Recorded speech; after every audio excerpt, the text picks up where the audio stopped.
हरे कृष्णा। तो क्या हम आरंभ कर सकते हैं?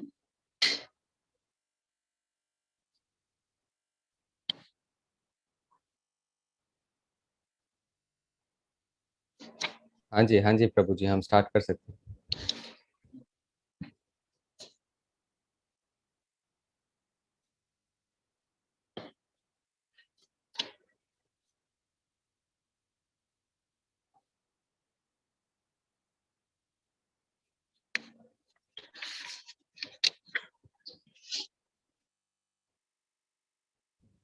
हाँ प्रभु जी, हम स्टार्ट कर सकते हैं। Yes yes. हरे कृष्णा। सभी भक्तों का बहुत बहुत स्वागत है हमारी प्रति सप्ताह होने वाली इस श्रीमद् भगवत गीता कक्षा में। और मैं आप सभी भक्तों का हार्दिक धन्यवाद भी देना चाहता हूँ कि आप हमेशा बहुत गंभीरता से श्रीमद् भगवत गीता के विषय को सुनने की इच्छा रखते हैं, इसलिए आप सबका बहुत बहुत धन्यवाद है। और हमने 4 अध्याय श्रीमद् भगवत गीता के हम लोग पढ़ चुके हैं, जो कि बहुत संतोषजनक बात है, क्योंकि हम भगवत गीता पढ़ पा रहे हैं, उसको समझने का प्रयास कर रहे हैं। इसका अपने आप में यही तात्पर्य है कि भगवान कृष्ण की और वैष्णव आचार्यों की, श्रीला प्रभुपाद जी की कृपा हमारे ऊपर हो रही है। तभी हमारे मन में ये विचार आया कि हम श्रीमद् भगवत गीता जैसे ग्रंथ का अध्ययन करें या उसको सुनने का हम प्रयास करें। तो बहुत ज्यादा समय नहीं लेते हुए, जैसा कि शिष्ट परंपरा है, हम अपने सभी कार्यक्रमों को आरंभ करने से पहले मंगलाचरण करते हैं। मंगलाचरण के बाद आज का जो सत्र है उसे आरंभ करेंगे। हरे कृष्णा। ओम अज्ञानतिमिरान्धस्य ज्ञानाञ्जनशलाकया चक्षुरुन्मिलितं येन तस्मै श्रीगुरुवे नमः। जय श्री कृष्ण चैतन्य प्रभु नित्यानंद, श्री अद्वैत गदाधर श्रीवास आदि गौर भक्त वृंद।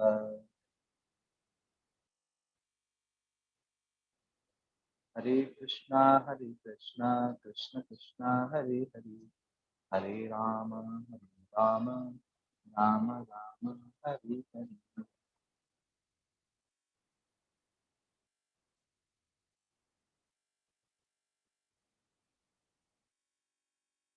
हरे कृष्णा। तो ये जो अध्याय है इसका नाम है कर्म योग और कृष्ण भावना भावित कर्म।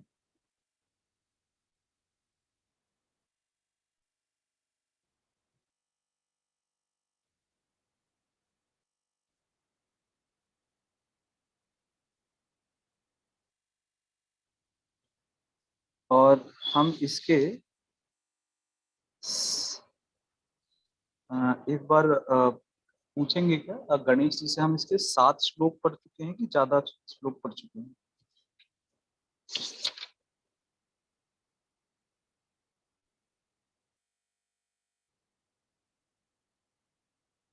प्रभु जी, छठा हो गया था, 7वें से शुरू करेंगे।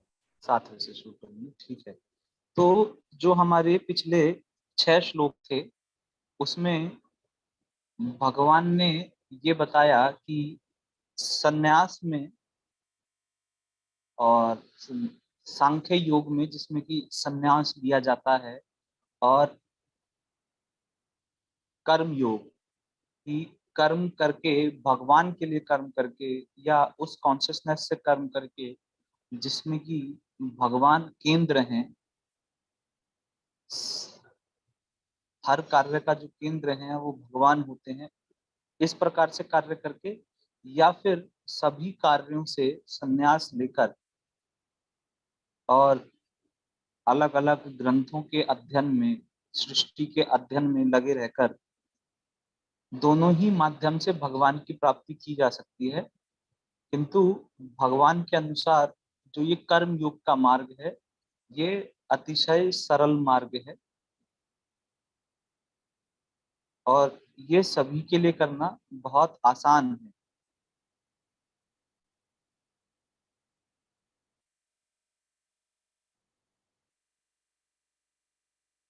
क्योंकि अनेकानेक ग्रंथ पढ़ने के बाद, अनेकानेक अध्ययन मनन चिंतन करने के बाद जो निष्कर्ष निकलेगा वो यही आएगा कि इस पूरे संसार का जो कारण है वो भगवान विष्णु और भगवान कृष्ण ही हैं। और जो कर्मयोग करता है, जो कृष्ण भावना भावित कर्म करता है, उस व्यक्ति को ये बात पहले ही ज्ञात होती है। उस व्यक्ति को ये बात पहले ही ज्ञात है कि भगवान कृष्ण ही सर्वे सर्वा हैं। तो इसीलिए मुझे उनको केंद्र में रख के, उनको ध्यान में रख के, उनकी चेतना में युक्त होके कर्म करना है।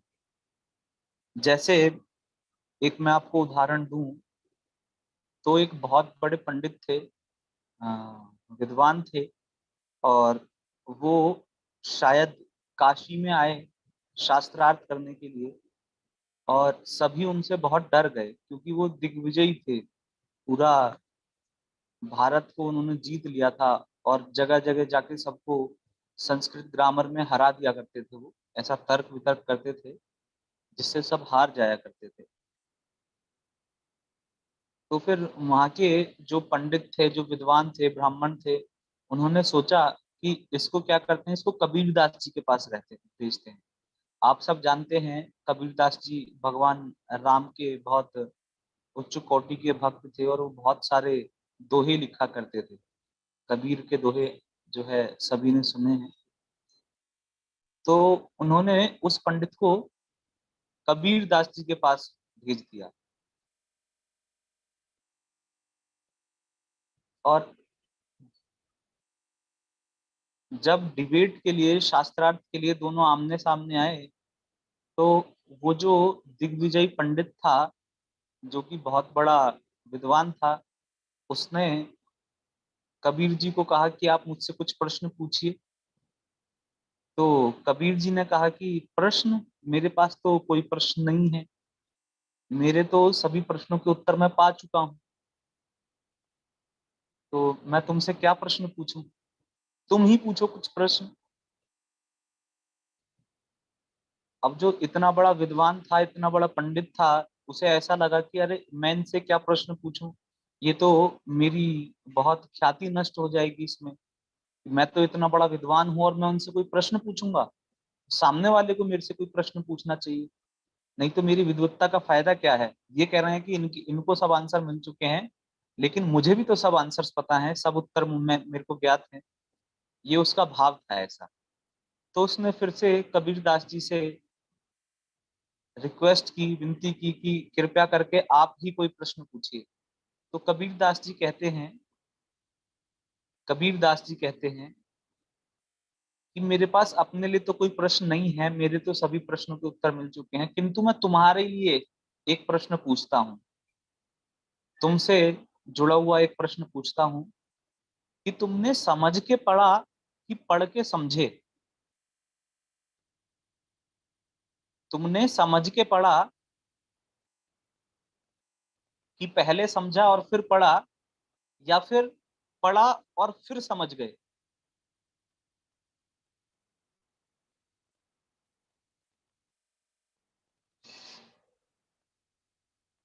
तो वो जो विद्वान पंडित था वो बहुत कंफ्यूज हो गया और बहुत आश्चर्यचकित हो गया।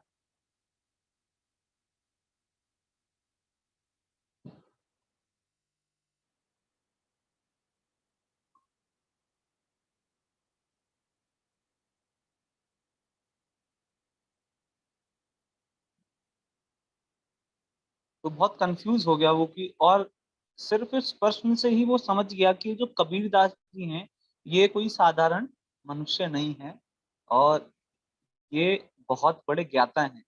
और उनके सामने वो हाथ जोड़ के उसने माफी मांगी कि मैं गलत जगह पे जो है आया हूँ, और ना तो मैं पढ़ के समझा और ना मैंने समझ के पढ़ा।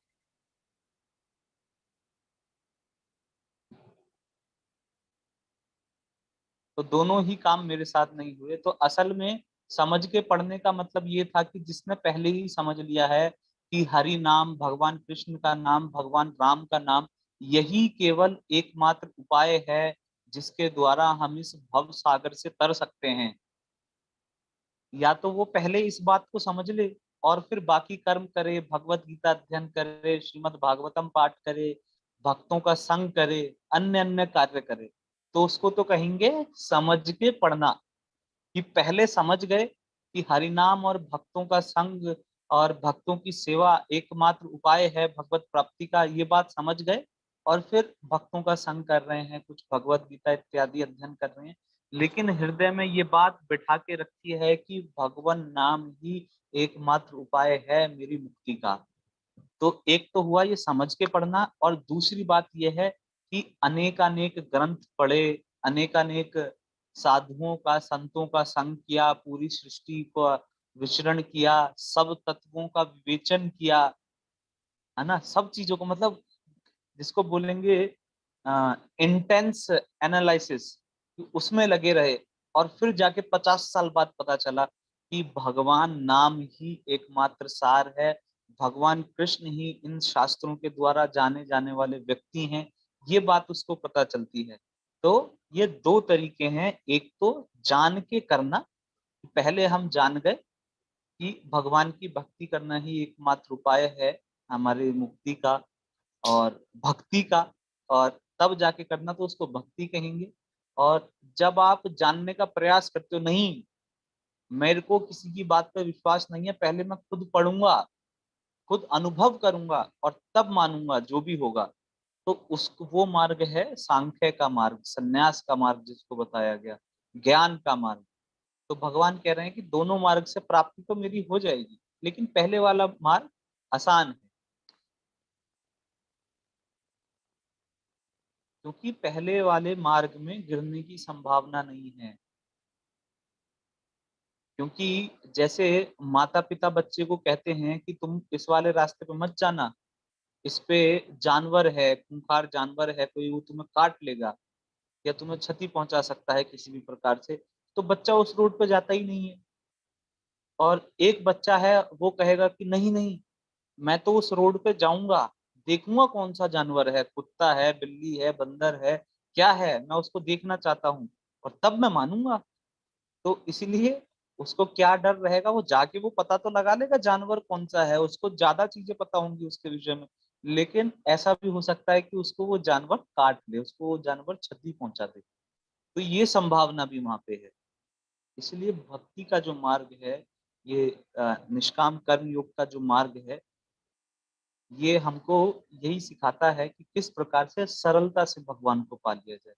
क्योंकि खाना आप घर में बनाते हैं, खाते भी हैं, तो उसको क्या करना है, बस भगवान को ऑफर करके आपको खाना है, भगवान को जो है थोड़ी देर देना है और भगवान से प्रार्थना करनी है कि भगवान आप इसको ग्रहण कीजिए, तो वो फिर प्रसाद के रूप में आपको खाना है। कुछ भगवान नाम का स्मरण आपको करना है ना। हमारी सबकी इच्छा होती है नई नई चीजों को जानने की, तो भगवान के विषय में जानना है। हमारी इच्छा है हर किसी को कुछ ना कुछ नया बताने की, तो सबको भगवान के विषय में बताना है। तो कितनी अच्छी बात है, जो हम, मैं कहूँ कि जिसको हम प्राय कर ही रहे हैं, उसमें बस कृष्ण को हमने ऐड कर दिया, है ना, अपने हर कार्य में कृष्ण को ऐड कर दिया, कृष्ण के लिए कर दिया, कृष्ण को समर्पित कर दिया। तो ये हो जाएगा कर्मयोग, जो कि एक आसान मार्ग है।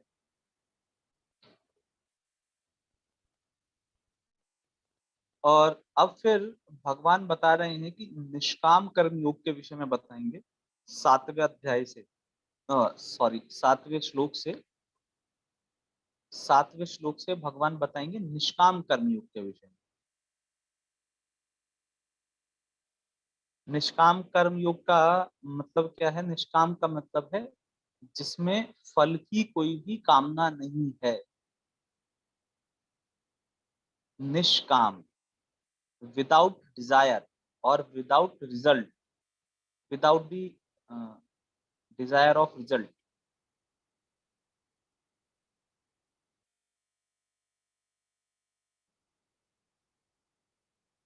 तो ये है निष्काम कर्मयोग। और 7वें श्लोक में भगवान बताते हैं कि उसका जो निष्काम कर्म योग करता है, वो उसका भाव क्या है, वो किस प्रकार से रहता है। तो उन्होंने बताया कि जितने भी प्रकार के जीव हैं, जितने भी जीव हैं उनको वो देखता है, चाहे वो चींटी है, चाहे वो हाथी है, चाहे गाय है, चाहे ब्राह्मण है, जो भी कुछ है, वो उसको क्या देखता है, उसको वो देखता है कि ये भगवान का अंश है, ये जीव आत्मा है। और इस कारण से वो सबको भगवान से संबंधित देखने के कारण से सभी को ऐसा व्यक्ति प्रिय होता है।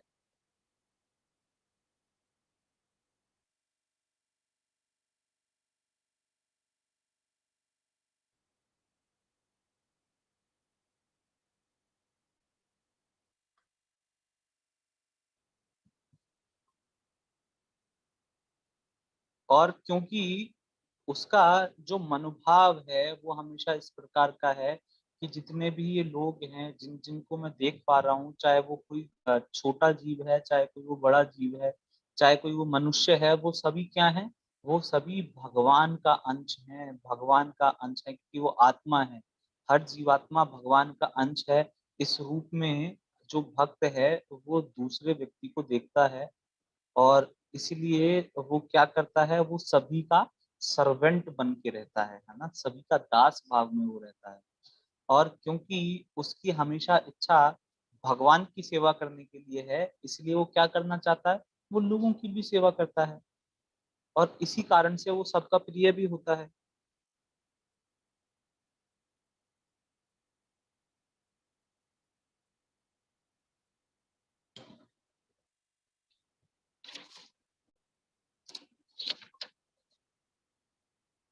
और फिर भगवान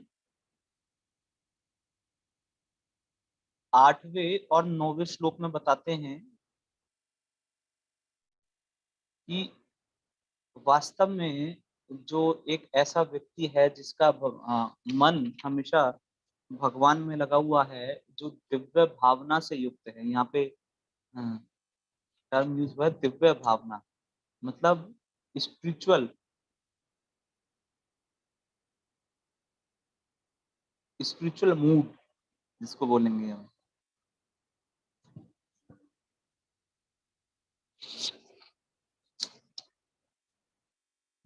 जिसका मूड हमेशा स्पिरिचुअल है। हमारा मूड क्या है, हमारा मूड है हमेशा मटेरियल, है ना। हम हमेशा सोचते हैं मैं राजा हूँ, मैं भगवान हूँ, मेरी मेरी इंद्रियों को सुख देना इस पूरे जगत का कार्य है। सबको किसे सुख देना चाहिए, सबको मुझे सुख देना चाहिए। इस जगत का भोक्ता कौन है ना। इस जगत में सारी भोग्य वस्तुएं किसकी हैं, वो मेरी हैं। सारा भोग मुझे प्राप्त होना चाहिए, दुनिया का सारा पैसा मेरे पास होना चाहिए, दुनिया की सारी सुंदरी स्त्री मेरे पास होनी चाहिए, है ना। तो ये कंचन कामिनी, इनके पीछे हम लगे हुए रहते हैं। तो ये क्या है, ये मेटीरियल मूड है ना, भौतिक चेतना, इस शरीर से जुड़ी हुई, इन इंद्रियों से जुड़े हुए सभी तरह के सुख की हमेशा चिंतन करते रहना कि कैसे इस शरीर को सुख मिलेगा। इसका मतलब यही है कि हम भौतिक चेतना में, हम अपने आप को क्या मान रहे हैं, अपने आप को ये शरीर मान रहे हैं। हम अपने आप को आइडेंटिफाई कर रहे हैं ये पंच भौतिक तत्वों से बने हुए शरीर के रूप में। ये आंख मैं हूं, तो इस आंख को सब अच्छा अच्छा दिखाई देना चाहिए। ये कान मैं हूँ, तो कानों को सब अच्छा अच्छा सुनाई देना चाहिए। नाक मैं हूँ, सब अच्छी अच्छी सुगंध आनी चाहिए।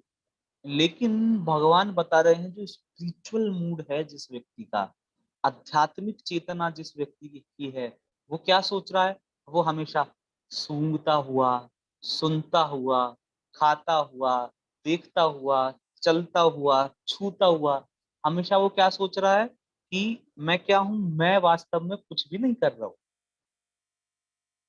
मैं तो वास्तव में इनएक्टिव हूं।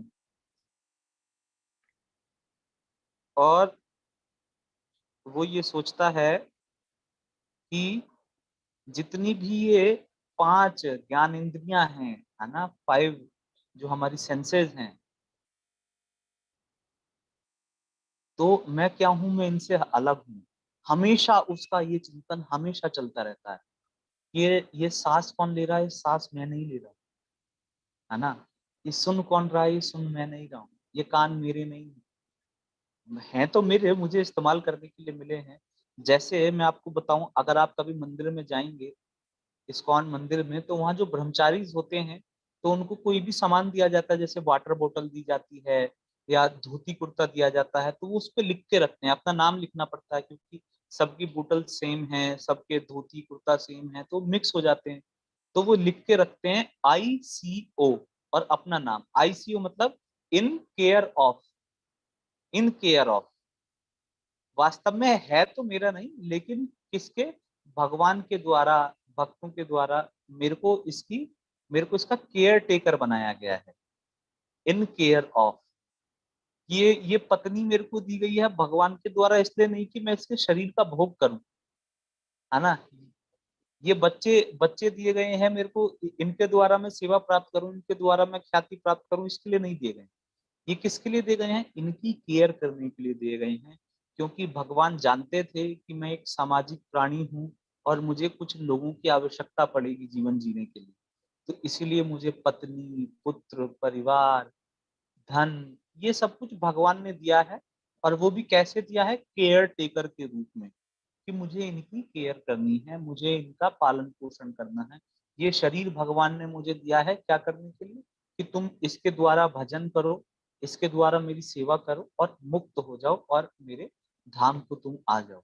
तो इसलिए क्या करना, वो केयर तो कर रहा है इस शरीर की, इसको नहाता है ना, धोता है, इसको कुछ जो है खाने के लिए देता है। लेकिन हमेशा उसका विचार क्या है, मन के अंदर वो समझ रहा है, ये मैं नहीं हूँ, है ना। हमेशा वो यही सोच रहा है कि ये मैं नहीं हूँ, ये भौतिक इंद्रियां कुछ और हैं, और मैं वास्तव में कुछ और हूँ। मैं क्या हूँ, मैं भगवान कृष्ण का अंश हूँ, एक शाश्वत अंश हूँ। और मेरा कार्य क्या है, मेरा कार्य है भगवान कृष्ण की और उनके शुद्ध भक्तों की सेवा करना, वो भी जन्म जन्मांतर तक। ना कि एक जन्म, बल्कि हर जन्म में, अगर मेरे को जन्म भी मिलता है, अगर भगवान आप मुझे अपने धाम भी नहीं बुलाते हैं, तो भी मेरा एक ही उद्देश्य है कि मैं आपकी और आपके शुद्ध भक्तों की सेवा करता रहता हूँ। बस ये मेरा उद्देश्य है।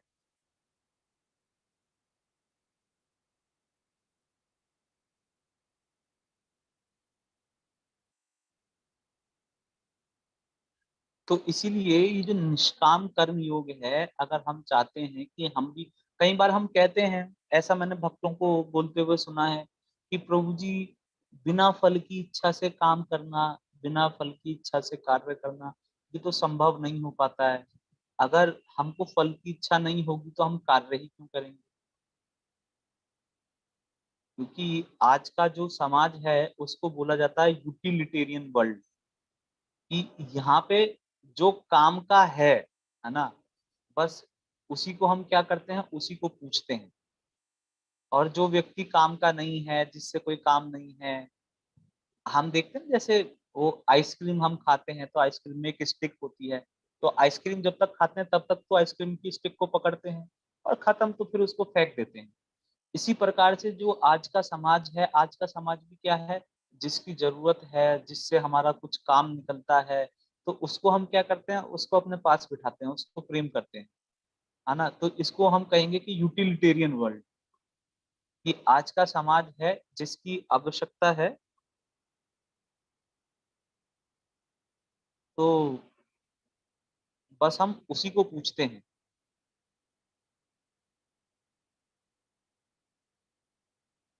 लेकिन भक्त की बुद्धि ऐसी नहीं है ना।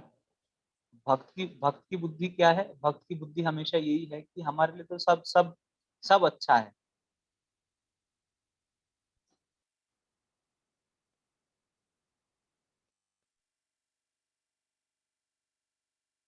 तो भक्त का व्यू पॉइंट कभी भी ऐसा नहीं है कि हम कभी भी किसी को ऐसे नहीं देख रहे हैं कि ये, इससे हमें क्या मिलेगा, है ना। इस रूप में हम उसको कभी भी नहीं देख रहे हैं, जो एक भक्त है। तो इसी प्रकार से जब भक्त इस बात को समझता है, जब भक्त का ये मूड होता है ना, कि मैं क्या हूँ, मैं तो भगवान कृष्ण का दास हूँ और ये शरीर तो मेरा नहीं है ना? तो इसीलिए वो जो यूटिलिटेरियन जो ये मानसिकता है कि जिसकी आवश्यकता है बस वही करेंगे, तो उसको वो छोड़ देता है। लेकिन हम लोग क्या करते हैं, हम लोग तो छोड़ नहीं पाते, इसलिए हम कर्म के फल से आसक्त रहते हैं, क्योंकि समाज ही ऐसा है।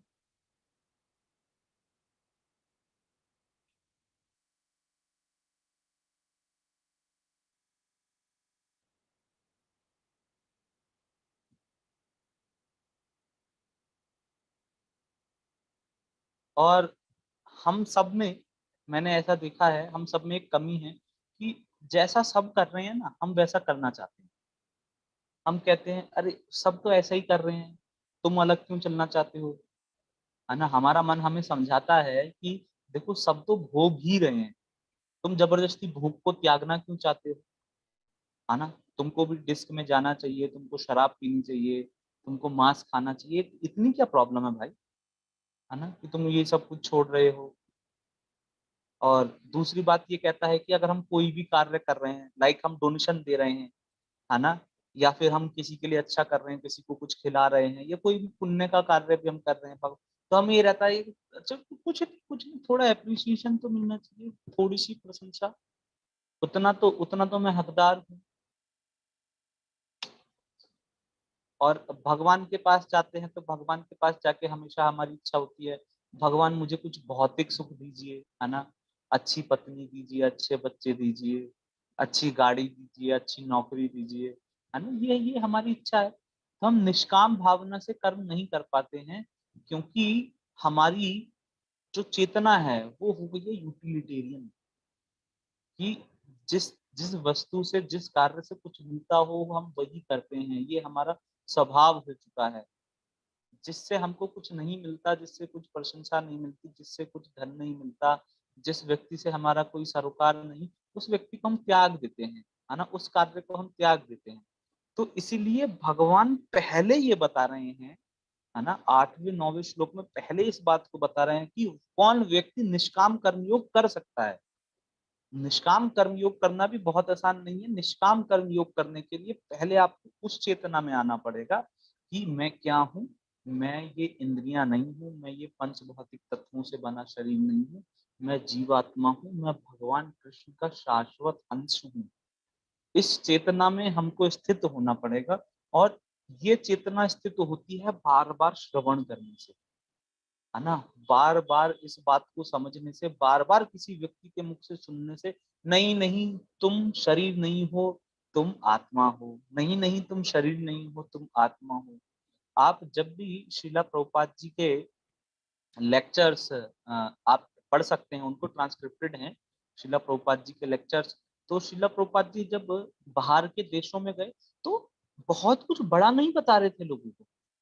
जो विदेशी लोग थे उनको शिला प्रभुपाद जी बार बार हर लेक्चर में बता रहे थे that you are the soul, you are the soul, तुम आत्मा हो, तुम आत्मा हो, but you are living like hogs and dogs, लेकिन तुम कुत्ते सुअर इनकी तरह जी रहे हो। क्यों? क्योंकि कुत्ते और सुअर क्या करते हैं, कुत्ते और सुअर के हमेशा चेतना है अपनी इंद्रियों को संतुष्ट करने की, है ना। सुअर जो होता है वो हमेशा आप देखोगे वो नाली में रहता है, कीचड़ में रहता है, मल खाता है, लेकिन क्या सोचता है अपने आप को, ऐसा राजा जैसा सोचता है कि अरे देखो 4 5 गर्लफ्रेंड हैं, इतने सारे बच्चे हैं, है ना, पनीर समोसा और भी बहुत कुछ जो है बह के आ जाता है नाली में, तो सब बह के आता है ना, उसको नौकरी नहीं करनी पड़ती इन सब चीजों के लिए, और वहीं उसको बैठे बैठे खाने के लिए मिलता है। तो इसलिए श्रीला प्रभुपाद जी बोले कि अगर तुम यही सोच रहे हो हमेशा कि भोग करना है, भोग करना है, भोग करना है, भोग करना है, तो तुम सुअर से ज्यादा क्या हो, है ना, तुम कुत्ते से ज्यादा क्या हो। अब आजकल तो हम ऐसा नहीं बोल सकते, नहीं तो सब लोगों को बुरा लग जाएगा, अरे हमको कुत्ता बोल रहे हैं क्या, हमको सुअर बोल रहे हैं क्या। लेकिन वो शिला प्रभुपाद जी की वाणी थी, बार बार ऐसा हथौड़ा लेके जैसा मारते हैं ना सिर पे, बार बार टक टक टक टक करके, तो उस तरह से शिला प्रभुपाद जी लोगों को बता रहे थे तुम आत्मा हो, तुम आत्मा हो, तुम आत्मा हो, तुम आत्मा हो, तभी तो ध्यान आएगा ना। और जब ये भाव आ गया कि हाँ मैं आत्मा हूँ, मैं ये शरीर नहीं हूं, मैं इस शरीर से अलग कुछ हूं, इस शरीर में हूं, शरीर नहीं हूं, शरीर में हूं। और जब ये बुद्धि आ जाएगी तब जाके भक्ति आरंभ होती है, तब जाके ये निष्काम कर्मयोग जैसी चीजें ये आरंभ होती हैं हमारी। क्योंकि पहले तो हमको इस शरीर से मुक्त होना पड़ेगा ना, इस शरीर की बहुत डिजायर्स हैं, है ना, बहुत जरूरतें भी हैं।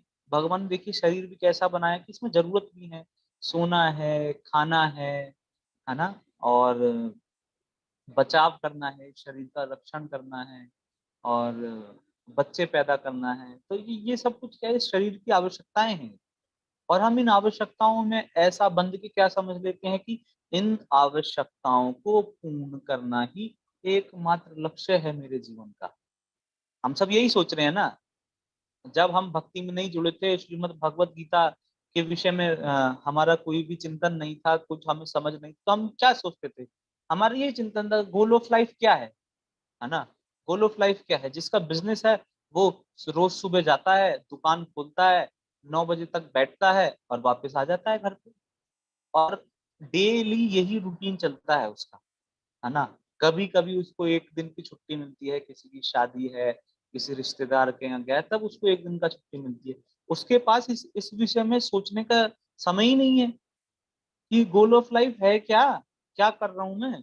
सुबह बस जा रहा हूँ, सुबह सुबह बैग उठाएंगे, है ना, ऑफिस जाएंगे, ठीक है, शाम को 8 बजे ऑफिस से वापसी आएंगे। वीकेंड पे जो पैसा कमाया है उसको खर्च करेंगे, खाएंगे पीएंगे मौज लेंगे। अरे भाई ये जीवन है क्या? ये तो जीवन नहीं है, सिर्फ ये तो जीवन नहीं है ना। मैं ये नहीं कह रहा कि आप सब कुछ बंद कर दीजिए, है ना, बिल्कुल जंगल में चले जाइए, मैं ऐसा किसी को नहीं कह रहा हूँ। लेकिन मैं ये क्वेश्चन पूछना चाह रहा हूँ, क्या ये जीवन है क्या? कहाँ है इसके अंदर जो है गोल, क्या है लाइफ का लक्ष्य, क्या है? आप तो कहीं पहुंचेंगे ही नहीं, आप तो जहाँ हो वहीं हो बस। लोग कहते हैं प्रमोशन हो गया, हमारा प्रमोशन हो गया, है ना। बहुत बार मैंने लोगों को सुना है बोलते हैं प्रमोशन हो गया, प्रमोशन हो। कहाँ कहाँ प्रमोशन हो गया? छोटे गटर से बड़े गटर में डाल दिया, ये प्रमोशन हो गया। पहले 50,000 मिलते थे, आज 1 लाख मिल रहे हैं। 50,000 का भोग करते थे, 1 लाख का भी तुम भोग करोगे। पहले सस्ते रेस्टोरेंट में खाते थे, अब महंगे रेस्टोरेंट में खाओगे। लेकिन जो गोल ऑफ लाइफ है, जो जीवन का लक्ष्य है ना, कि इस भौतिक शरीर से मुक्ति पाना, भगवान की सेवा करना, ये तो आप भूल गए, ये तो आप भूल गए। तो इसीलिए श्रीमद् भगवत गीता हमको यही बता रही है कि भाई पहले तुम थोड़ा, है ना, दिमाग सेंटर में लाओ और समझो इस बात को कि तुम ये शरीर नहीं हो। तुम क्या हो? तुम आध्यात्मिक हो, तुम आत्मा हो, भगवान कृष्ण का शाश्वत अंश हो। इतनी फिक्र करने की आवश्यकता नहीं है ना। कुत्ते बिल्ली जैसे सोच रखने की आवश्यकता नहीं है। थोड़ा सा मुक्त जीवन जियो। भगवान कृष्ण तो सबका पालन कर ही रहे हैं ना।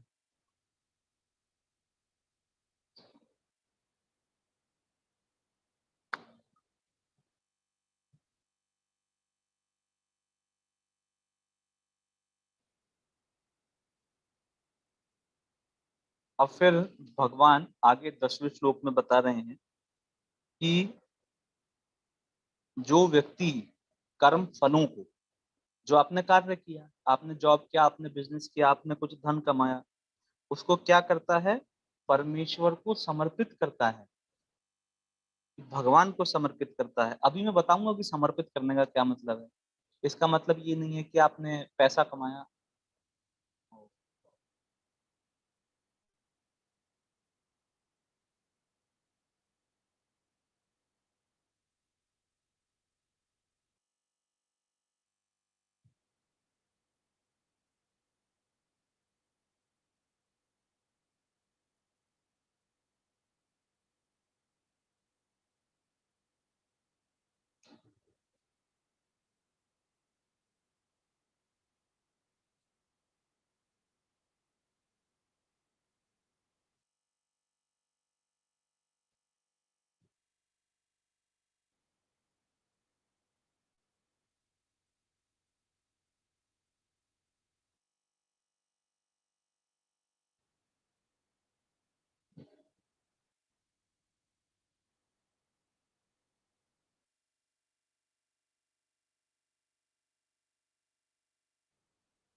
हरे कृष्णा प्रभु जी। हाँ, हरे कृष्णा। इंटरनेट चलो। वापस ऑफ हुआ फिर ऑन हो गया वापस। 2 मिनट। तो 10वें श्लोक में भगवान बता रहे हैं कि जो व्यक्ति कर्म फलों को, अपने कार्यों की जो रिजल्ट है उसको भगवान को अर्पित करता है और आसक्ति से, अटैचमेंट से, है ना, रहित रहकर, मतलब बिना किसी अटैचमेंट के, बिना किसी आसक्ति से अपना कर्म करता है। क्योंकि अगर हम कर्म करें, है ना, हम जॉब पे जाएं और हमारा ये विचार हो ये तो सब भगवान की सेवा में लगाना है, तो हम तो जॉब पे ही नहीं जाएंगे। हम बोलेंगे मैं जॉब करूंगा ही क्यों अगर सारा पैसा भगवान की सेवा में दे देना है तो।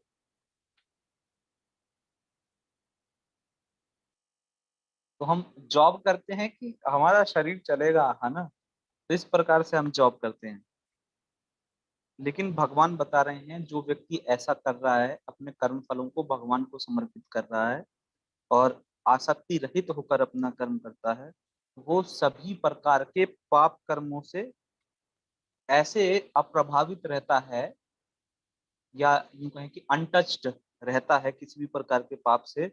जैसे कमल जो होता है वो क्या होता है, ऐसा जल में होता है ना, कीचड़ में बोलते हैं, गंदे पानी में जो है कमल पैदा होता है, लेकिन कोई भी स्पर्श जल का उसको हो नहीं पाता।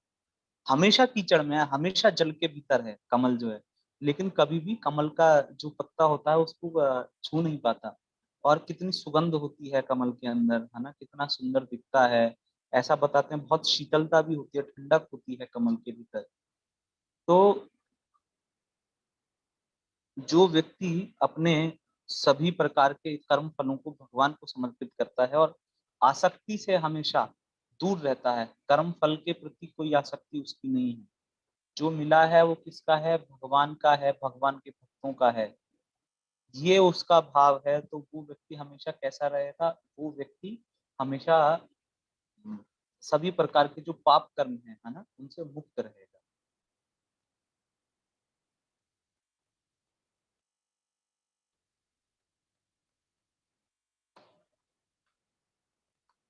और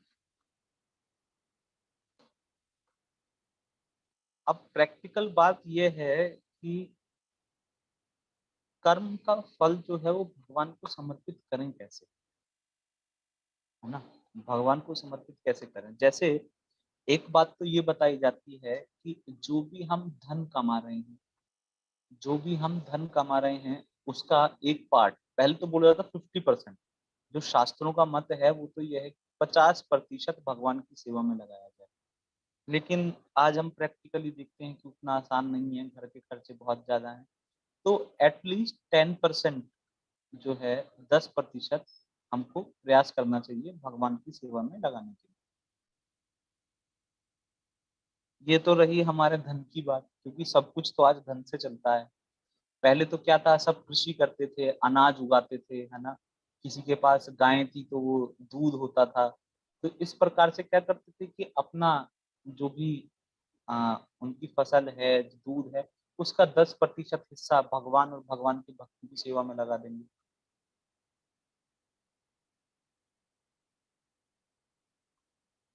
लेकिन आज तो उतना पॉसिबल नहीं होता ऐसा, तो कम से कम अपना 10% जो भी कमाई हम कर रहे हैं वो हमको प्रयास करना चाहिए कि वो हम अलग निकाल के रखें। भगवान का मंदिर निर्माण हो रहा है, भगवान के किसी भक्त को आवश्यकता हो सकती है ना, और हो सकता है कि हमारे ही समाज में किसी को आवश्यकता हो, तो वो क्या करना चाहिए, उस धन को भगवान या भगवान के भक्तों की सेवा में लगाना चाहिए। ठीक। और कर्म फलों से जो कह रहे हैं कि आसक्ति नहीं हो, तो ये बड़ा मुश्किल बात है ना। कर्म फल से तो सब आसक्त रहते हैं। मैंने भक्तों के घर में भी, मेरे खुद के में भी, कभी कभी हमारा भाव ये रहता ही है, ये घर किसने बनाया, मैंने मेहनत करी थी, है ना, मैंने मेहनत करके धन कमाया तब ये घर बन पाया, मैंने मेहनत करके धन कमाया तो ये कपड़े आए, है ना, मैंने मेहनत करी तो। बोलते हैं अरे भगवत गीता भी तो फ्री नहीं है, सब कुछ तो पैसे से ही आता है, मैंने मेहनत करी तो ऐसा आया। तो ये भाव रहेगा तो कर्म फल से आसक्ति तो हमेशा रहेगी। और जिस व्यक्ति को कर्म फल से आसक्ति है, जिस व्यक्ति को धन से या किसी भी प्रकार के फल से आसक्ति, तो वो क्या करेगा, वो फल से उतना आसक्त हो जाएगा कि वो ये इन प्रकार जैसे भी मिलता हो धन, चाहे चुरा के मिले, है ना, चाहे किसी को लूट के मिले, ठग के मिले, मेरे को तो चाहिए। तो जिस व्यक्ति की कर्म फल से आसक्ति है, वो उसमें बहुत जल्दी ही वो किसी भी पाप कर्म में क्या हो जाएगा, लग जाएगा। और पाप कर्म करने से आप जानते ही हैं, बिल्कुल सब कुछ नष्ट हो जाएगा उसका।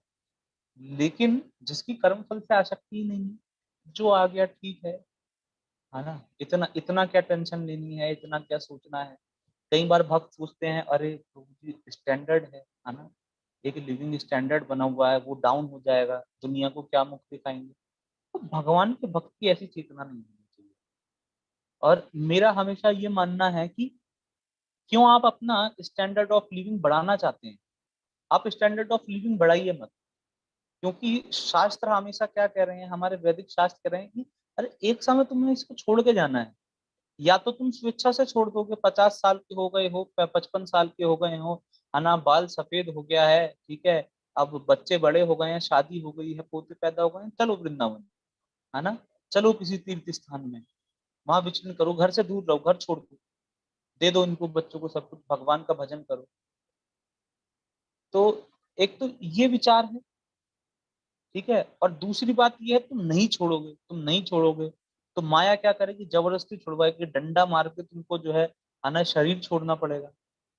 मृत्यु तो सबको आनी है, मृत्यु के समय पे छोड़ना पड़ेगा, और बड़ा दुख होता है जब लास्ट समय में मृत्यु आती है, तो व्यक्ति ऐसे सोचता है, अरे मेरा पुत्र, मेरा परिवार, मेरी प्रॉपर्टी, मेरे खेत, कौन ध्यान रखेगा इनका, ये बच्चे तो नादान है। ये उसका भाव है। और भगवान कहते हैं, जैसी चेतना में आप शरीर छोड़ोगे, वैसे ही आप पैदा होगे। आप सोचोगे मेरे खेत का ध्यान कौन रखेगा, भगवान उस खेत में आपको सांप बना देंगे, आप सांप की तरह उस खेत की रखवाली करते रहते रहोगे हमेशा, है ना। आप रहोगे कि मेरे बच्चों को कौन देखेगा, पता नहीं खाना खाएंगे नहीं खाएंगे, बच्चों की चेतना में आप हो, बच्चों के आपको बहुत ज्यादा ध्यान है, भगवान आपको चूहा बना देंगे उसी घर में। आप घूमते रहना, देखते रहना, बच्चे खाना खा रहे हैं नहीं खा रहे हैं, कौन क्या कर रहा है। तो जैसी आपकी चेतना होगी, भगवान आपको वैसा बना देंगे। तो इसीलिए हमको क्या करना, हमको तो वैसे भी छोड़ना है ना, तो हमको तो वैसे भी छोड़ना है, तो इसलिए कर्म फल में आसक्त होके कुछ भी नहीं रहेगा। तो वास्तव में ये बात ऐसी है कि प्रॉपर नॉलेज जब तक नहीं होगी, है ना, प्रॉपर ज्ञान में हम स्थित नहीं होंगे, तो ये सब बातें समझ पाना बहुत मुश्किल है। और अब कोई कहेगा कि क्या करें फिर, क्या शास्त्र पढ़ें बहुत सारे, है ना, बहुत बहुत फिलोसफिकल बातें सुने जिससे सब कुछ पता चल जाए। तो भक्ति का मार्ग ऐसा मार्ग है, आप सिर्फ भक्ति कीजिए, है ना, आप भक्ति कीजिए। भक्ति मतलब भगवान की और भगवान के भक्तों की अपनी सामर्थ्य अनुसार सेवा, इसका नाम है भक्ति। और आप ये करेंगे तो आपको सारा ज्ञान आपके हृदय में अपने आप से प्रकाशित होगा। आपको क्या करना है, कितना वैराग्य चाहिए, है ना, कितना ज्ञान चाहिए, ये सब कुछ आपको अपने आप से प्राप्त हो जाएगा। अलग से भागने की कोई आवश्यकता इसके लिए हमको नहीं है। और यही वास्तव में भक्ति का मार्ग है कि हमको बहुत सरलता से सब कुछ प्राप्त हो जाएगा।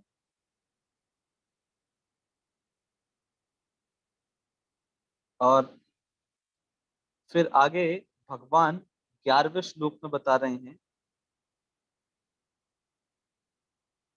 कि जो योगी जन है ना, योगी जो होते हैं, जो जो योगी जन हैं, वो क्या करते हैं, वो आसक्ति से रहित होकर, किसी भी प्रकार की अटैचमेंट से रहित होकर कार्य करते हैं, शरीर, मन, बुद्धि तथा इंद्रियों के द्वारा।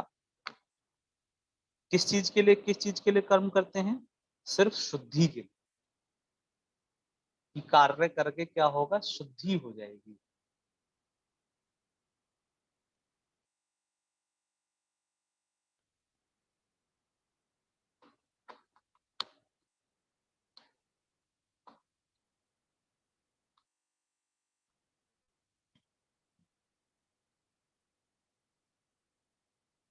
और शुद्धि का मतलब क्या है कि जैसा हम सभी जानते हैं, अम, ये सबने सुना है कि वो चलता पानी जो होता है वो हमेशा स्वच्छ रहता है।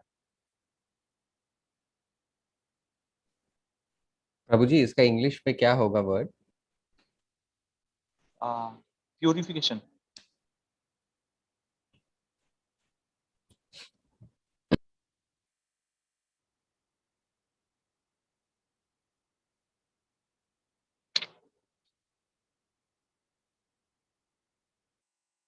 और यहाँ पे एक बात और समझने वाली है, जो कर्म फलों की बात हो रही है, कर्म फल का मतलब सिर्फ ऐसा नहीं कि आपने कोई भौतिक कर्म, लेकिन आध्यात्मिक कर्म भी है ना। जैसे कई बार लोग अनेक अनेक यज्ञ करते हैं, दान देते हैं, तपस्या करते हैं, किस चीज के लिए? कि कोई फल उससे प्राप्त होगा, है ना, कोई फल उससे प्राप्त होगा। लेकिन भक्त इस बात से कभी ऐसा उसका मनोभाव कभी भी ऐसा नहीं है कि मैं कार्य इसलिए कर रहा हूँ जिससे कोई फल प्राप्त हो। जैसे हम भगवान का नाम लेते हैं, हम भगवान का नाम किस लिए लेते हैं? जिससे भगवान को और गुरु को प्रसन्नता हो, है ना, जिससे आचार्य प्रसन्न हो कि देखो ये भगवान का नाम स्मरण कर रहे हैं। हम भगवान की कथा किस लिए सुन रहे हैं? जिससे कि भगवान हमारे हृदय में आके बैठ जाए। ऐसा बताया जाता है कि कथा के माध्यम से जो कथा श्रवण करता है, भगवान उसके हृदय में आके बैठ जाते हैं, हृदय में बैठते हैं उसके लिए आके। तो हम इसलिए भगवान के विषय में सुन रहे हैं, है ना। भगवान, हम इतना भगवत गीता अन्य अन्य शास्त्र क्यों सुन रहे हैं? जिससे हम भगवान की सेवा बहुत अच्छे से कर पाए। पर्सनल मोटिव कुछ नहीं है, हमको तो सुख भी नहीं चाहिए, है ना, हमको तो चाहिए सुख। लेकिन भक्ति का जो मार्ग है, भक्ति का मार्ग इतना डिटैच्ड मार्ग है कि इतनी सेवा करने के बाद भी एक इतना सुख भी नहीं चाहता है। भक्त क्या चाहता है? भक्त हमेशा ये चाह रहा है कि मुझे सिर्फ भगवान को, भगवान के भक्तों को सुख देना है, बस इतनी सी बात उसके हृदय में है।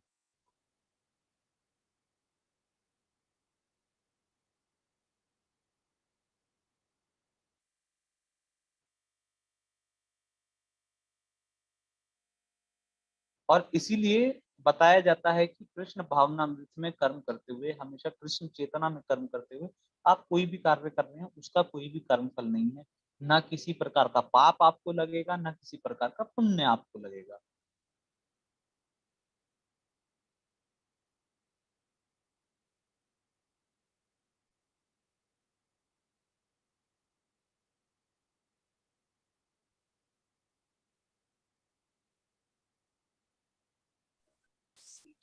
तो जब हम भगवान कृष्ण को सेंटर में रख के कोई भी कार्य करते हैं, तो उसमें पाप और पुण्य खत्म हो जाता है। ना पाप लग रहा, ना पुण्य लग रहा।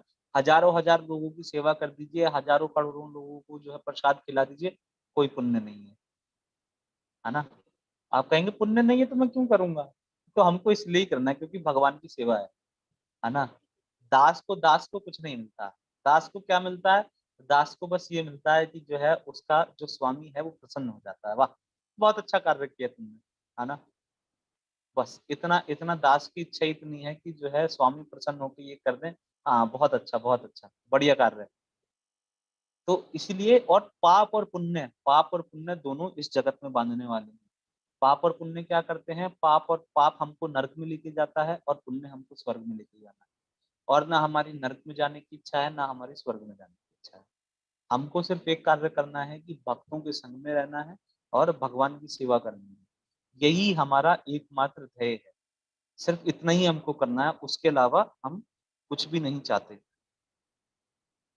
तो इसीलिए भगवान 11वें श्लोक में बता रहे हैं, योगी जन, भक्तजन अगर कार्य करते हुए दिखाई भी दे रहे हैं, जॉब कर रहे हैं, यज्ञ कर रहे हैं, है ना, कुछ भी कर रहे हैं, कुछ भी कर रहे हैं, तो वो वास्तव में किसके लिए कर रहे हैं? वो अपने आप को शुद्ध करने के लिए कर रहे हैं बस।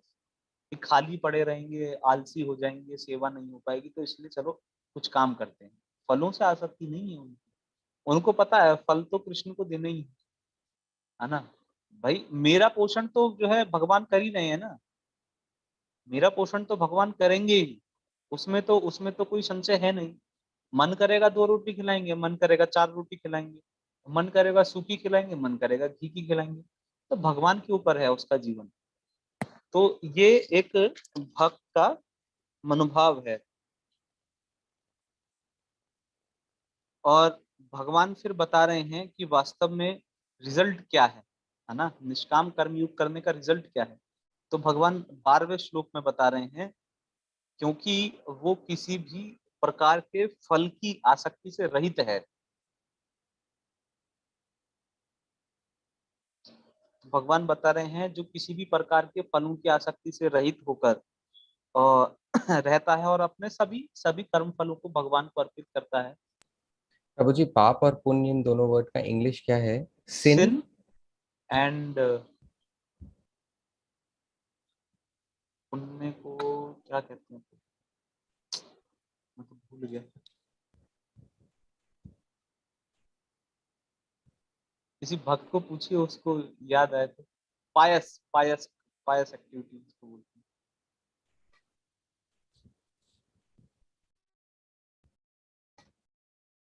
पायस नहीं प्रभु जी, PIOUS। हाँ, पायस तो वैसे पवित्र कार्य हो गया, पायस भी नहीं बोलेंगे।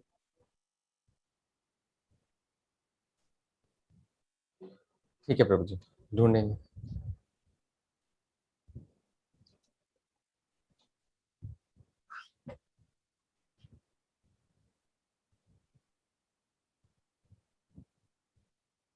वर्च्यू बोलते हैं प्रभु जी, वर्च्यू।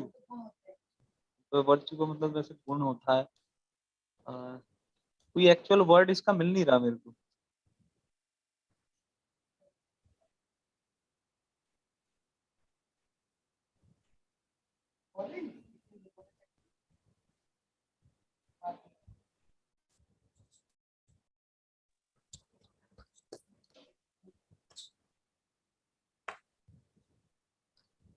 पुण्य मीन मतलब सिंपली गुड एक्टिविटीज जो होती हैं, है ना। The result of good activities, that is पुण्य।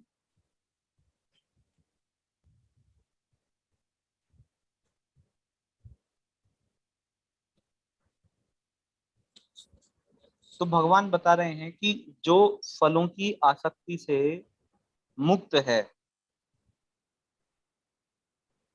और अपने सभी कर्मों के फल को क्या करता है, मुझे अर्पित करता है। कर्म के फल को अर्पित करने का मतलब ये भी है कि उसकी हमेशा भावना यही है कि ये जो कुछ भी हो रहा है, ये जितना धन है, जितनी संपत्ति है, ये मेरे द्वारा कमाई हुई नहीं है। इसके सर्वे सर्वा कौन है, ये किसने मेरे मेरे द्वारा करवाया है, ये भगवान ने करवाया है। क्योंकि शरीर तो मेरा नहीं है। जो भी हम कार्य कर रहे हैं, जो धन कमा रहे हैं, जो जितना भी हम अच्छी चीजें कर रहे हैं, बुरी चीजें कर रहे हैं, वो तो शरीर से हो रही है, और शरीर तो मेरा नहीं है। शरीर तो भगवान का है। भगवान ने दिया ना शरीर। अगर भगवान की आज इच्छा हो जाए तो हो सकता है कि मैं हाथ उठाने के काबिल भी ना रहूं, है ना। हम देखते हैं इतना इतना बीमारी हो जाती है, तो भगवान का शरीर है, भगवान चाहेंगे तो इसको चलाएंगे। हमारा तो कोई कंट्रोल नहीं है शरीर के ऊपर।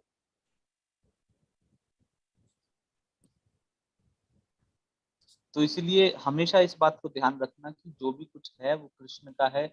जो कुछ हो रहा है कृष्ण की इच्छा से हो रहा है, कृष्ण के द्वारा हो रहा है। और कृष्ण मेरे द्वारा ये सारा कार्य करवा रहे हैं। वास्तव में तो मेरी कोई भी अपनी इंडिपेंडेंट सत्ता तो है ही नहीं, मैं स्वतंत्र नहीं हूँ, अपितु स्वतंत्र हूँ। भगवान के ऊपर डिपेंडेंट हूँ हमेशा। तो ये उसका भाव रहेगा। तो ऐसा व्यक्ति क्या होगा, सभी प्रकार के जो कर्म हैं उनको भगवान को समर्पित कर देगा।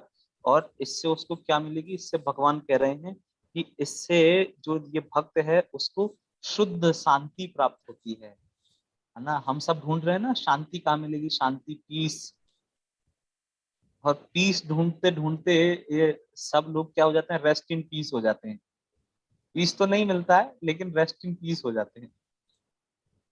तो भगवान कह रहे हैं कि देखो, जो कृष्ण भावनामृत में जो भी व्यक्ति कार्य कर रहा है उसका रिजल्ट क्या है, उसको शांति मिलती है, उसको भगवान की भक्ति प्राप्त होती है। और जो व्यक्ति कृष्ण कॉन्शियस नहीं है, बॉडीली कॉन्शियस है, मेटीरियल मूड है, उसका क्या होगा, उसकी फल में आसक्ति रहेगी और वो इस भव बंधन में बंध के रह जाएगा। वो यहीं कभी कुत्ता बनेगा, कभी बिल्ली बनेगा, कभी शेर बनेगा, कभी कीड़ा बनेगा, कभी हाथी बनेगा, कुछ भी बनेगा वो, है ना। तो भगवान लेकिन कह रहे हैं जो भक्त है, जो हमेशा अपने कर्म फलों को मुझे समर्पित कर रहा है, ऐसा व्यक्ति क्या होगा, उसको शुद्ध शांति प्राप्त होगी। और शुद्ध शांति का मतलब यही है कि उसको भगवान प्राप्त होंगे, क्योंकि भगवान आगे ये बात बताएंगे कि शांति किसको प्राप्त होती है। तो शांति वास्तव में उसी को प्राप्त होती है जो भगवान को बहुत अच्छी तरह जानता है। तो इसलिए भक्ति में कार्य करने से, कर्म फलों से आसक्ति रहित होकर कार्य करने से क्या होगा, निष्काम कर्म योग कहलाएगा। ये योग का मतलब जोड़ना, है ना। कर्म के द्वारा भगवान से हमको जोड़ देगा ये। तो शुद्ध भक्ति भगवान की प्राप्त होगी बिना किसी कर्म की फल की आसक्ति से कार्य करने से। और कर्म फल से आसक्ति रखेंगे, है ना, ऐसा सोचेंगे मैं ही हूँ जो कुछ हूँ, और ये इंद्रियों को सुख देना ही मेरे जो है जीवन का लक्ष्य है, तो क्या होगा, आप इस भौतिक संसार में फंस के रह जाएंगे। पाप करेंगे तो चले जाएंगे नरक में, और पुण्य करेंगे, गुड एक्टिविटीज, पायस एक्टिविटीज करेंगे तो चले जाएंगे स्वर्ग में। और वहां से फिर जब पुण्य खत्म हो जाएंगे तो फिर इस पे पृथ्वी पे आके गिरेंगे, धरती लोक पे आके गिरेंगे, और ऐसे ही नर्क में पाप खत्म हो जाएंगे तो फिर यहीं आके गिरेंगे, फिर आपको वही सब कुछ करना पड़ेगा। तो इसलिए अच्छा है कि कृष्ण कॉन्शियस होके, भगवान की चेतना में होके कार्य किया जाए, जिससे कि सभी प्रकार के बंधन से हमारी मुक्ति हो सके। और वास्तव में मुक्ति के लिए भी हम नहीं कार्य कर रहे हैं, इसलिए कर रहे हैं कि भक्ति मिल सके, भगवान की जो शुद्ध भक्ति है वो हमें प्राप्त हो, जिससे कि हम भगवान को और ज्यादा अच्छे से सेवा कर पाए। तो ये 12वें श्लोक तक हमने पढ़ लिया है, और आगे हम अगले सत्र में पढ़ेंगे। हरे कृष्ण। कोई किसी का कोई प्रश्न है, टीका टिप्पणी है तो कृपया करके आप लोग कह सकते हैं।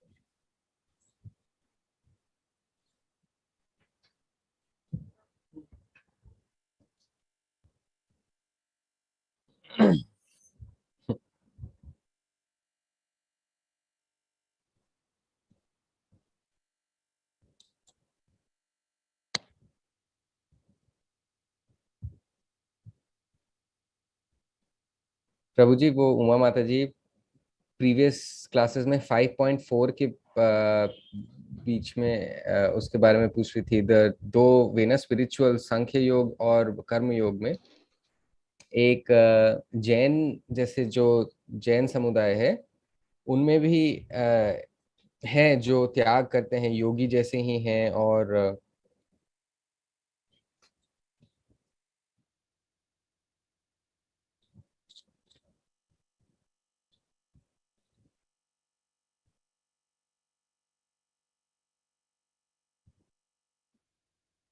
हाँ, वो कह रहे बहुत छोटे ही उम्र से वो प्रभु जी सफेद कपड़ा धारी करते थे, बाल मुंडवा देते हैं, बाल एक्चुअली फाड़ देते, वो कह रहे हैं ऐसे करके। और वो कह रहे हैं सब कुछ प्रभु जी के लिए है, और बहुत ज्यादा लोग हैं जाते हैं।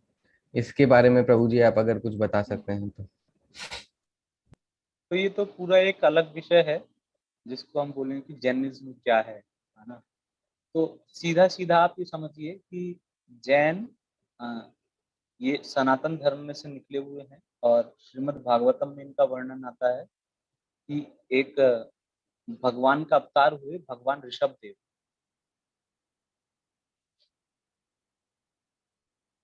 भगवान का एक अवतार है भगवान ऋषभ देव। तो ये उनके अनुयायी है जिन्होंने बहुत एक्सट्रीमिटी को अपना लिया, है ना।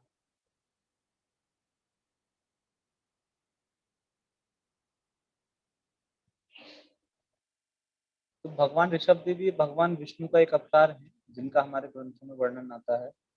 तो कुल मिला के इन्होंने उनके जो कार्य थे, है ना, उनको अपना लिया। जो उनकी बॉडीली एक्टिविटीज थी उनको अपना लिया।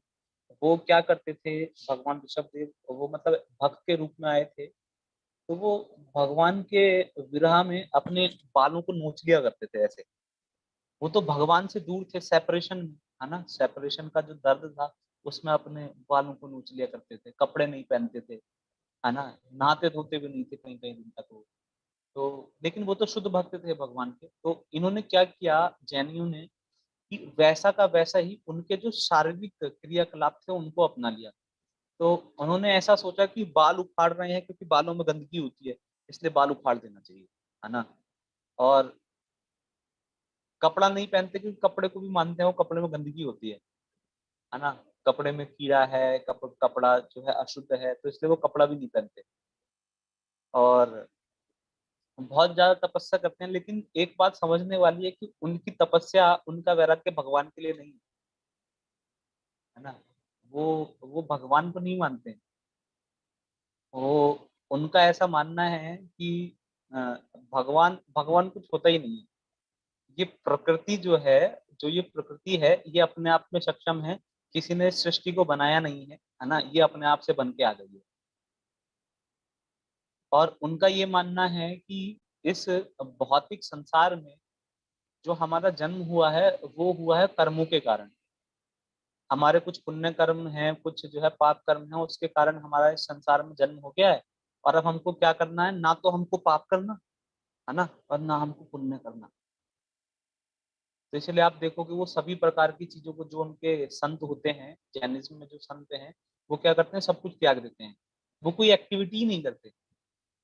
अगर आप देखोगे तो नो एक्टिविटी, ना कुछ अच्छा कर रहे हैं ना कुछ बुरा कर रहे हैं। बस जो है दिन में एक बार खाना खाते हैं, है ना। खाना भी कैसे खाएंगे, ऐसा हाथ में जितना एक बार हाथ में आ जाएगा उतना सिर्फ खाएंगे बस।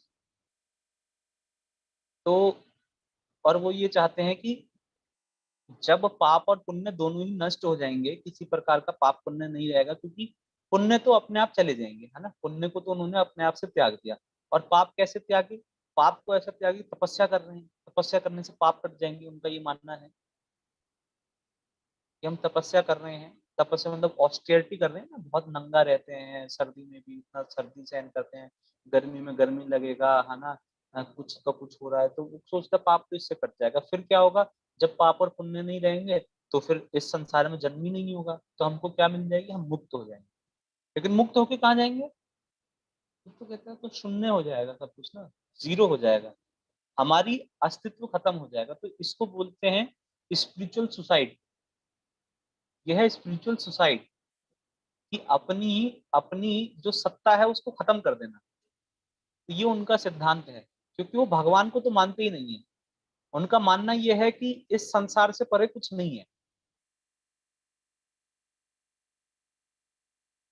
उनका मानना यह है कि संसार से परे कुछ भी नहीं है। तो वो वास्तव में एक, उनका सिद्धांत जो है वो बुद्ध से मिलता जुलता है। जो बुद्ध का सिद्धांत है, नास्तिकता, नास्तिकतावाद जो सिद्धांत है, तो वो उनसे मिलता हुआ सिद्धांत है।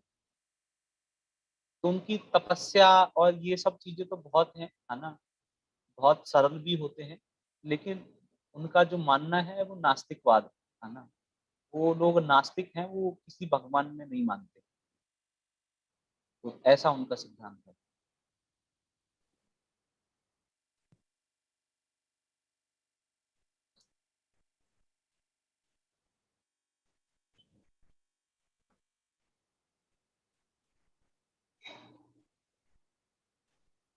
प्रभु जी, आपने जो ये बताया कि ये स्पिरिचुअल सुसाइड, हाँ जी। हाँ, तो वो कहते हैं सारा सोल वर्ल्ड वगैरह सब कुछ चला जाएगा। नहीं, वो सोचते हैं कि सोल जो है सोल खत्म हो जाएगी। उनका सोचना है कि ऐसा करने से सोल खत्म हो जाएगा।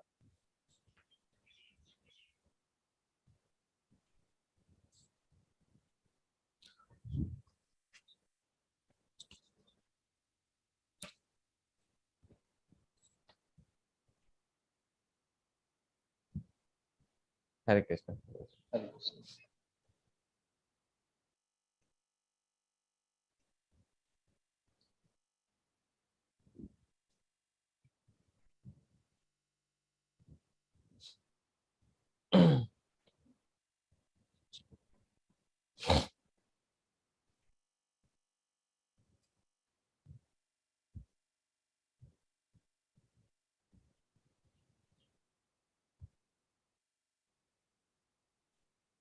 हरे कृष्णा प्रभु जी।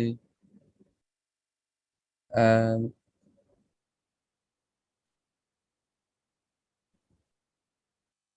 आप जो हमें समझा रहे थे ना कि Prabhu ji, the body is not real, the soul, और हमें सबको मिल जाना है। But you see what is around the world, इतना सारा वायलेंस है, एग्रेशन है, कंपटीशन है, बॉयज एंड गर्ल्स में इतना सारा एंगर होता है, मिसबिहेवियर होता है, कर्टसीज नहीं होती है, मिसबिहेव करते हैं, रूडली बिहेव करते हैं, इतनी नेगेटिविटी है, इतना बैड लैंग्वेज यूज करते हैं, स्पेशली मेल्स।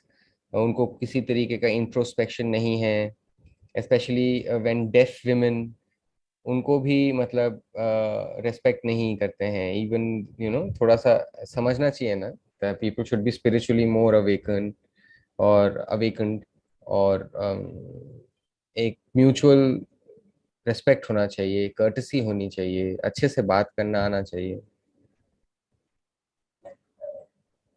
लेकिन हेल्प नहीं हो सकता है, चेंज नहीं होते हैं लोग। इसको कैसे हम बेहतर कर सकते हैं? मैं पहले मैं ऐसा सोचता था, जब तक मैं ऐसा भक्ति में नहीं जुड़ा था और कुछ पढ़ा सुना नहीं था, तो मैं ऐसा सोचता था कि लोग कितने खराब हैं, और खासकर हमारे देश में कितना करप्शन है ना। हर हर इस तरह पे अपनी अपनी प्रॉब्लम्स हैं। फिर लेकिन मुझे बाद में रियलाइज हुआ कि हम या तो प्रॉब्लम्स के बारे में बात कर सकते हैं हमेशा, है ना। अगर मैं और आप अगर प्रॉब्लम डिस्कस करने बैठे हैं इस जगत की, तो बहुत सारी प्रॉब्लम्स है, सिर्फ यही प्रॉब्लम्स नहीं है। अभी तो आपने बहुत छोटे स्तर पे बताया कि लोग रेस्पेक्ट नहीं कर रहे हैं, वायलेंस है, एंगर है ना। फिर आप बड़े जाएंगे तो लोग एक दूसरे का मर्डर कर रहे हैं, रेप्स कर रहे हैं, लूट रहे हैं, है ना, ठग रहे हैं, और पता नहीं क्या क्या कर रहे हैं, है ना। छोटे छोटे बच्चों को ऐसा, माए मतलब आप सोचो कि एक माता जो है अपने बच्चे को, छोटे बच्चे को, 1 साल का 6 महीने का बच्चा है, उसको मार के किसी और आदमी के साथ जो है अपने पति को छोड़ के चले जाती है, अपने पति का कत्ल कर देती है। तो ऐसे तो बहुत सारी चीजें हैं ना। समाज तो भरा हुआ है, समाज तो पूरा जो है गंदी चीजों से भरा हुआ है। हम और जो ये जो लोग हैं, ये हमको एक समझने वाली बात है जो मेरे को समझ में आया। ये जो लोग हैं ये आपके और मेरे से अलग नहीं। What is this society? Society society क्या है? सोसाइटी कैसे बनी है? समाज कैसे बना है? ये मेरे और आप जैसे लोगों से बना है ना। इस सोसाइटी में मेरे और आप जैसे ही लोग रहते हैं। तो वास्तव में उनका एग्रेशन नहीं है ना, उनके अंदर कमी नहीं है। कमी कहीं ना कहीं हमारे अंदर भी है।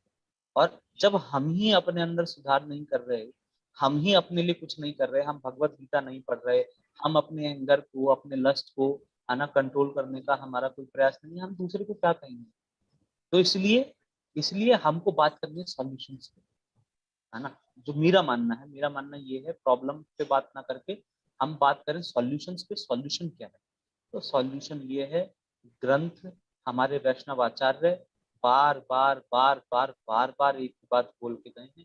जब तक व्यक्ति, है ना, ये आध्यात्मिक चेतना में नहीं होगा, जब तक इस बात को नहीं समझेगा कि मैं शरीर नहीं हूँ, मैं जो है आत्मा हूँ, तब तक ये सब कुछ चलता रहेगा। तो इसलिए पहले हमको क्या करना है, देखिए, है ना। आप एक जिसको मैं कहूँगा कि आप कम से कम समझ पा रहे हैं कि समाज में प्रॉब्लम है, तो सबसे पहले आपको परफेक्ट बनना है ना। आपको श्रीमद् भगवत गीता जो है सुन के, पढ़ के, और भक्तों से और गाइडेंस लेके अपने आप को परफेक्ट बनाना है। फिर एक होता है एरिया ऑफ कंसर्न, और एक होता है एरिया ऑफ वर्क, है ना। एक तो आपका एरिया ऑफ कंसर्न है, वो तो पूरा जगत हो सकता है एरिया ऑफ कंसर्न हमारा, कि हम पूरे जगत के विषय में सोच सकते हैं, देखो पूरा संसार कितना जो है दिक्कत में है। लेकिन एक है हमारा एरिया ऑफ वर्क, है ना, कि कार्य क्षेत्र तो हमारा छोटा होगा ना। अब कितना पूरे संसार में तो आप कार्य नहीं कर पाएंगे, पूरे संसार को हो सकता है ना सुधार पाए। तो इसलिए आस पास के, है ना, छोटे बच्चों से हमको आरंभ करना चाहिए। जो जो छोटे बच्चे हैं, 5 साल से लेकर 15 साल तक के बच्चे, उनको समझाना सबसे आसान है। उनको समझाना सबसे आसान है कि बच्चे देखो, है ना, स्त्री की जो है रिस्पेक्ट की जानी चाहिए। स्त्री स्त्री का बहुत सम्मान है।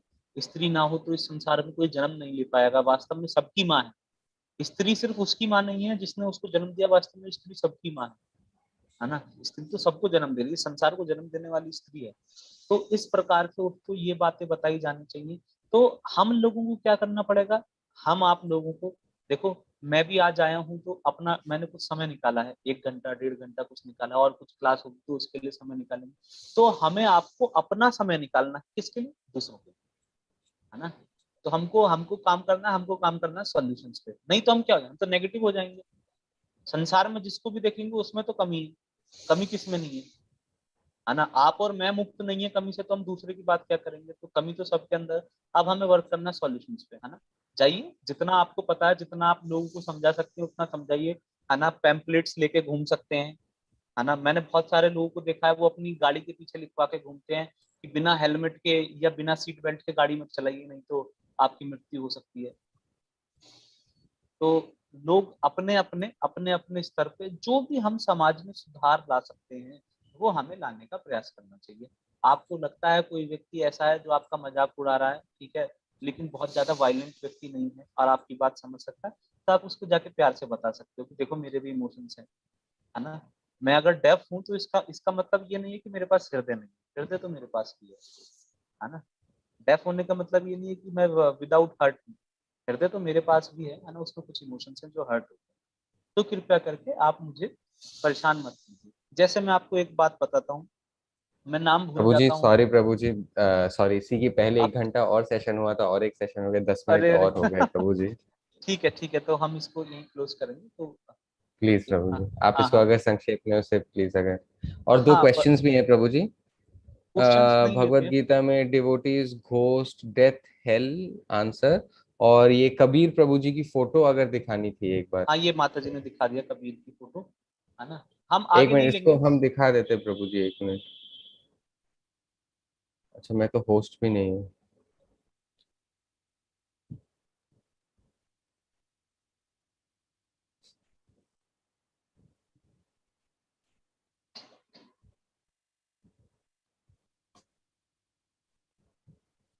तो मैं इसको बस बहुत बहुत संक्षिप्त में करूंगा, है ना? ज्यादा बड़ी स्टोरी नहीं है।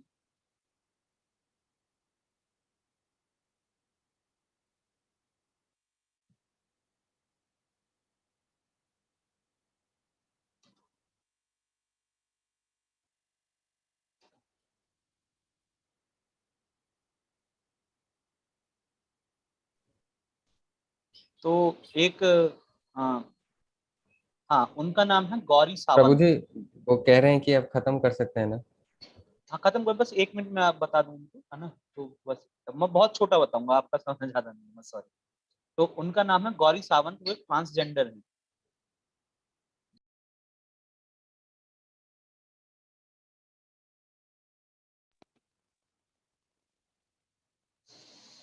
तो ये गौरी सावंत है, ये एक ट्रांसजेंडर है। तो मैंने इनका एक बार एक टॉक सुना था, और ये पूरी दुनिया के अंदर ट्रांसजेंडर्स के राइट्स के लिए कार्य कर रही है। तो मेरा भी जो व्यू पॉइंट था ट्रांसजेंडर्स के लिए, वो इनकी बात सुन के बहुत बहुत चेंज हुआ। तो इसलिए हम कुछ कार्य कर सकते हैं लोगों के लिए, इसमें कोई दिक्कत नहीं। और हम अब एंड करेंगे, सॉरी सौरभ प्रभु। बहुत ज्यादा। प्रभु जी मैं आपका वो चेंज हुआ प्रभु जी, क्या चीज? मेरा मैं व्यू रिलेट पॉइंट नहीं चेंज कर हुआ। पाया प्रभु जी। अच्छा, उनकी आपका बात व्यू सुन के, पॉइंट उनका चेंज। टॉक सुन के व्यू पॉइंट, मतलब मेरा नजरिया जो है ट्रांसजेंडर्स के प्रति, वो बिल्कुल चेंज हुआ। पहले कुछ और नजरिया था मेरा, पहले कुछ और विचार थे उनके विषय में, लेकिन अब वो चेंज हुआ।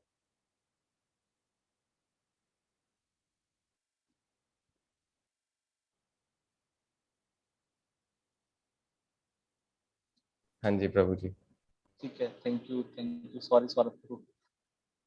आप मुझे पहले ही अगर नोटिफाई कर देंगे, तो हम उसको एक्सटेंड नहीं करेंगे क्वेश्चन आंसर्स को।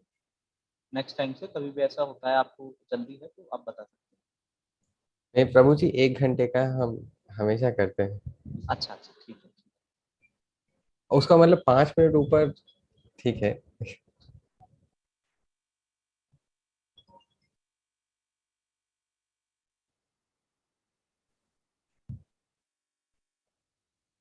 थैंक यू प्रभु जी, आज अच्छा, हमारे साथ आपने बहुत ही सुंदर सेशन लिया। इंटरप्रेटर सॉरी, हम लंबे टाइम के लिए खिंच गए हैं, सभी को धन्यवाद, और इसी के साथ हम जूम सेशन बंद करेंगे। हरे कृष्णा एक जगत बार कर गुरु लेते शिला हैं। प्रभुपाद की जय। 1 मिनट प्रभु जी, 1 मिनट, हरे कृष्णा उन्होंने बोला, एक बार हरे कृष्णा महामंत्र कर लेते हैं। अच्छा अच्छा।